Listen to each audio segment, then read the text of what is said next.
with the first question to the lady of the panel. Shivangi, as I was mentioning that cybersecurity has been one of the interesting subject, and a lot is still not clear among people, right? So how do you convey this message whenever you approach any client or whenever you approach any individual about mystifying their beliefs, demystifying their previously formed mentalities on cybersecurity? How do you go about it? Oh, that's a tough one.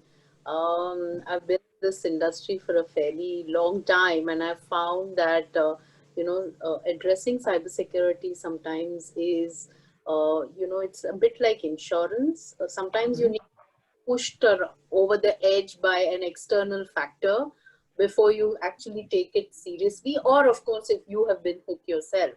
But so just as you have laws and regulations to make you buy that auto insurance, Mhm. similarly I feel that until there's some sort of law or regulation to comply with, organizations rarely take that little extra step they need to move over. So we kind of that becomes a primary driver. But I'm not Mhm. saying that that's the only thing. Of course, most people are, as they go increasingly digital, are becoming more and more concerned, and therefore are looking at this. So we actually come in at a stage where they've decided they need to do something about it, and are trying to figure out when, how, why kind of answers. Don't know where to start. Some of them have already begun their journeys. They've got the basics in place. Mhm. So we often get questions about, hey, I have an SSL certificate on my site, so it's absolutely secure, and I have UTM devices, firewalls, antivirus. So what more do I need to do? So our job is basically to help demystify some of the folks who are sincerely worried. We help them find a structure, a framework, attach, attack the problem from a risk perspective. So we basically help organizations implement and manage their security and privacy programs, and Mhm.